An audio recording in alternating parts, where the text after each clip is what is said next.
I disagree. Okay, disagree then. Right. Right, we agreed to disagree. Do you really want to do this in your slippers, in a tracksuit, Well, not having even cleaned your teeth? you can't see my trousers. Okay. Do you want me to go and How clean do my you want me to teeth? start it? Well, not as long as you don't look at me, it's fine. But what? Oh, you haven't cleaned your teeth and you're blowing on my face. That's to get rid of the sneeze. I don't care. Oh. Welcome back to It's the Fergusons. You shouting? I did shout. Welcome back to It's the Fergusons. That's a bit more normal. Welcome back to It's the Fergusons.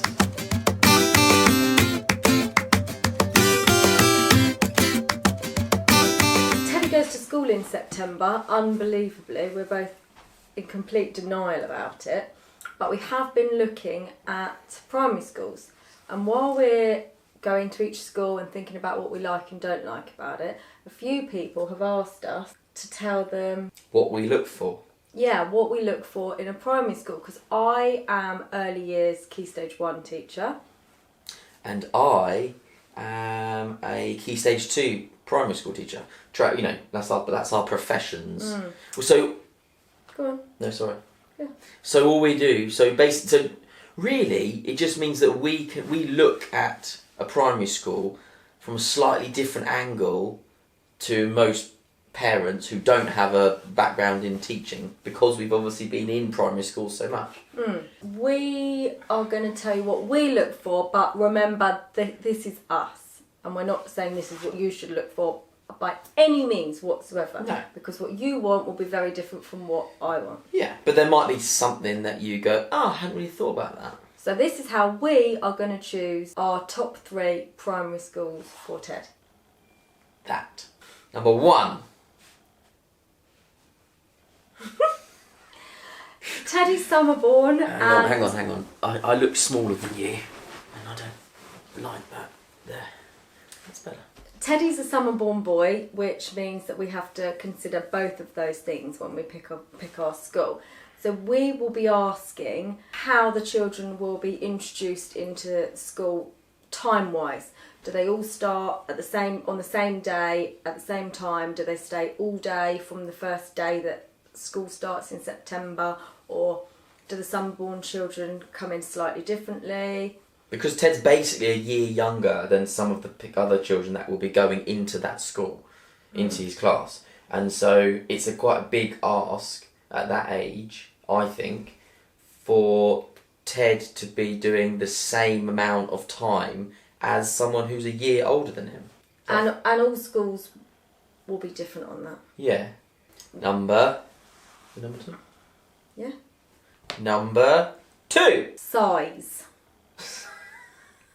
Size matters. Is that what you're saying? Yes, I definitely am. And some schools are big. I mean, really big. Some schools are really big. You can have children going into a year group of 90, or you could have children going into a year group of 15. So consider what size school you think would suit you and your child best. And it does make a huge difference, like a colossal difference, like, because you can be one of 90 or one of 15. And there's pros and cons to both of those. Yeah. Well, I always thought I would quite like, this is one side of what I think. I'd quite like Ted to go into a big school, because then he'd have more competition, and I think that competition can be quite healthy, because it will pull him up and make him strive a bit harder, especially like in sport and stuff. She disagrees. Well, I do majorly, but you're allowed your opinion too. So I'm allowed my opinion. go on. No, that's it. Yeah, you said that was one side of it. So what's the other side? The other side is it 1 in 90, and some teachers might not even know his name. Well, yeah. So we were looking around a small school, and all the teachers know all the children. Whereas as in a big school, it's you just can't do that. No. Why don't you think competition's healthy? Oh, that's really not relevant for this, is it? We're going to sit and talk about the pros and cons of competition, or everybody gets a medal for joining in for the next half an hour, or shall we stay on topic? I'll save it. Let's stay on topic, and I'll save that for our coffee break later. Okay. 3. It's hard to describe, but how the children are taught. As somebody that teaches those age groups, I would like to see a lot of movement, a lot of play-based learning. If the children are sitting for too long or writing for too long without the doing and the playing and the music and the action mixed in, that's not my preferred way of teaching or my preferred way of Ted learning. Yeah, because we know Ted really well, and we know that he's got ants in his pants and he has to move about, and he learns a lot by doing things and moving around. So if we go into a school that feels quite militant, you know, or traditional in their kind of, you're going to sit here behind your desk and you're going to have your whiteboard or your pen and paper, you're going to write, you know, that I don't think that would necessarily suit Ted all the time. No. And my dad's like that. He thinks that all schools should teach like China. From 4. Yeah. Let's do numbers, but let's do numbers in a really fun way, using a play-based activity. Like counting the worms that you dig up in the mud pie kitchen area. Exactly that, Al. Are you proud of yourself? Yes. We'll go on to number 4. Number... Is it right to go on number 4? Well, not really, but you've done it now. No, we can... No, just go. Number 4. Forgot. Differentiation. When they go up the school, so when you're looking around year 4, 5, 6, 3, 4, 5, 6, have a look at the tasks that the children are doing in the classroom. And I would want to see different tasks for different tables or different children, because that shows that the children are not just being chucked an activity and like, right, get on with it, but actually they're being given an activity that suits and meets their needs as learners. But that's not just Key Stage 2, that's in reception. Yeah, of course, but in reception we want to see them up and about doing different activities. Yeah, but you can still see differentiation in reception. Yeah, but I'm just talking about those older ones where you might not see them out of their seats. If they're sat down, you can still see that they're doing different tasks. Yeah, but you should be able to see that in Key Stage 1 too. Yeah. Not just Key Stage 2. You should be able to see differentiation through all classrooms. Yes, different tasks. Because that means the teacher's teaching at your child's level. Because what you're looking for is you're looking for really good quality teaching, aren't you? That's what you want. You want your children to have the best teaching possible. So, and to me, a sign of really good teaching would be different tasks for different children. Or supported differently, because they might all look like they're doing the same sheet, but some might have apparatus to help them. Yeah, so on initial look it might look the same, but then they might be using something else to differentiate it. So it's worth just looking over the children's shoulders. You're allowed to. Like most schools will take you into a classroom and you can kind of have a little wander around. So it's worth just peering over the shoulders. Say to them, what are you doing? Oh, that's number 5. What's number 5? Number 5. Talk to the children when you go around, because they will give a really good indication of the school. And I wouldn't just talk to one child. Try and talk to a few, because then you can get a real mix. Obviously, all children are different. Like some with very confident, some with less confidence. So you can kind of get a real range of the different children and what they say about their own school. And they don't lie as well. No, and they sometimes say it quite honestly. It's quite funny. If you said, I can't remember, did we say something to one of the boys and he gave an answer that was probably not what the teacher would have wanted him to say, but I really liked because he was honest. Yeah. So you want to ask what they like about their school, and then is there anything they don't like about the school? Because no school's perfect. Number... Sorry, I'm going to sneeze again. Go on. Oh, you haven't cleaned your teeth and you're blowing on my face. That's to get rid of the sneeze. I don't care. Oh. Number 6. We are really fortunate because we both work from home. We don't want Ted to be at school for very long. We'd prefer he wasn't going to school at all, but that's by the by. So we're not looking for him to go to school at 7:30 in the morning and be picked up at 6 at night. We are literally looking for an 8:45 till 3:15. But that might not suit you, especially if you're working. So you need to ask the arrangements for before and after school, because that will make a big difference to your child's schooling. Yeah, it's called wraparound care, isn't it? So if you need some wraparound schools care, offer it and some schools don't. Yeah, so ask the question, because obviously like we don't need it, so it doesn't matter. It doesn't matter if it's there or not for us, but for some people, like a good friend of ours, they really need it. And so there's one school that they're sort of close to, they can't even think about because it doesn't offer wraparound care. Number 7. Teaching assistants. My teaching assistants have been so unbelievably amazing. I've been really fortunate to work with the best of the best. And in a good school, a teaching assistant is exactly the same as a teacher. So it's the difference between having a teacher or 2 teachers in the class with your child. Yeah. Well, they're the most expensive resource in the classroom other than the teacher, and they are the most valuable resource in the classroom other than the teacher. Well, as well as the teacher, really. And some schools will only have teaching assistants in reception. Other schools will have them all the way up to year 6. But it's also important to ask when they're in the classroom, because you might have morning onlys just for the maths and the literacy, and then in the afternoon the teachers on their own. Yeah, the more TAs there are, and the more TAs in the classroom there are, the better. Number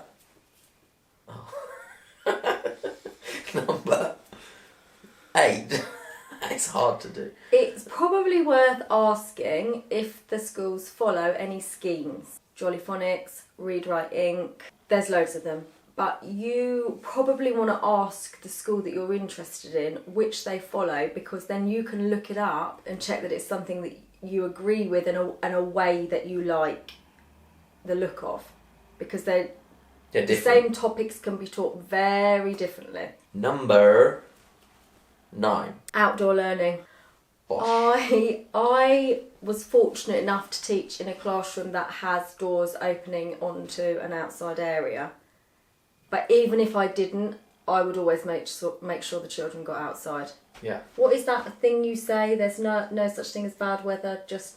Bad unprepared clothing. Yeah. Yeah. Well, that's the thing. Like, even if the children aren't outside when you go and look round, a lot of them will have welly racks, and you can always tell whether they go outside a lot because the wellies will be muddy or dirty, or they'll be quite clean. So that's a good indication. I went to a school and the wellies were filthy, and I was like, this is good. Even in the upper school, though, you would like to teach outside, wouldn't you? All the time. Or sometimes we would just do exactly what we were going to do in the classroom outside the classroom, just because it's different and you're a bit, it's freer. Number 10. Additional educational needs. If your child has additional educational needs, you really want to be talking to the AEN department to know exactly how that's going to work in the school, because in all the schools I've worked in, there can be big differences. So you probably want to check that out. Number 11. I'm quite enjoying it. Number 11 is ask about school lunches, and ask the children as well about school lunches, going back to point number whatever it was. But find out about the school lunches, because that's, like, kids need good fuel, don't they? Mm. And if it's a good quality lunch with salad on offer and like different options that they can do each day, that's really, really good, because like if children don't eat, they're grumpy and they're definitely not going to learn. On that, if you've got intolerances or allergies, want to ask about that too. Yeah, so it's definitely ask about school lunches. There was one school I didn't, and I came home and that's the first thing I said to Jen was, I didn't ask about school lunches. Oh, I had one then. She had one then. Oh, Jesus. Oh, good. She's got it. 12. You ready? 12. Religion. What? That's not even... What? I have to be careful what I say here for 2 reasons. Before she offends anyone. Because it's controversial.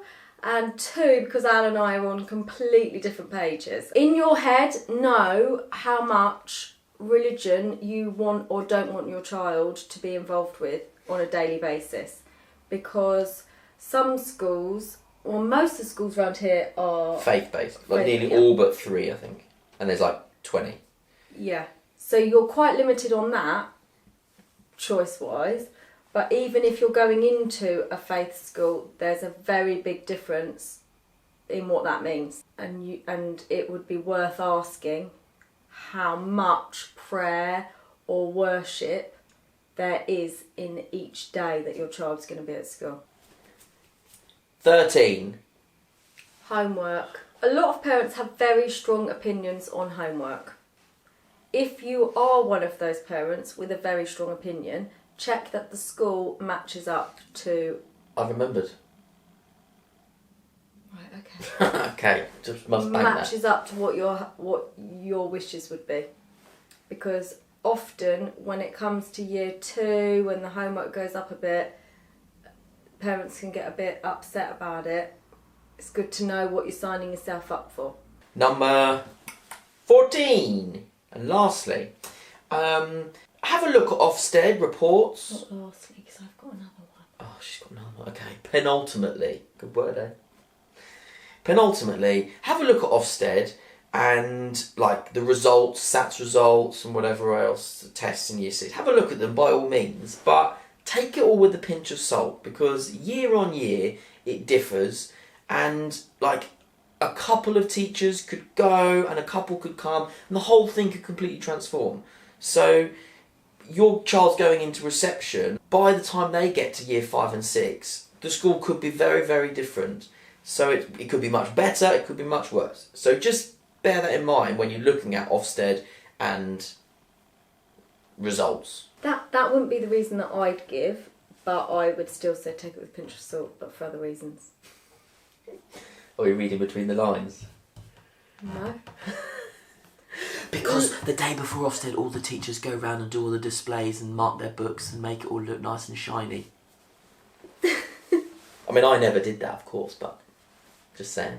Hashtag. Lastly, go... What? I need to do my 15 thing. No. Lastly, 15.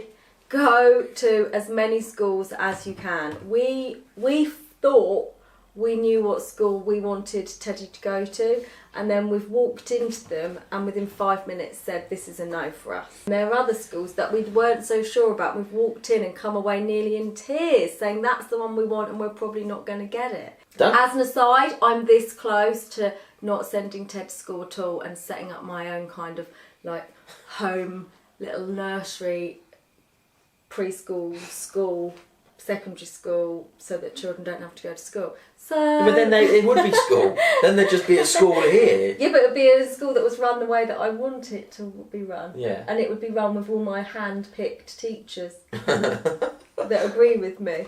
And where are you going to do this? In this living room? Well, just keeping it ticking along in the side there so I don't get too panicking. Oh, postman's here. Right, there we... Oh, that was a big loud shout. I know, Sorry. you're such a shouter. Shouter. Right, there you go. So 15 tips on how we choose, or how we are choosing Ted's primary school. Hopefully something in there might be helpful. And if you're watching this video and it's Tuesday the 14th, Wednesday the 15th, we're doing Facebook Live at 8 PM and you can come and ask us anything about what you've just watched. And if you're not watching this on Tuesday the 14th and you still want to ask us a question, you can email dad@thedadnetwork.co.uk. And I will forward that email To me. to Jen. Give us a thumbs up, give us a subscribe, give us a like and share please. Bye!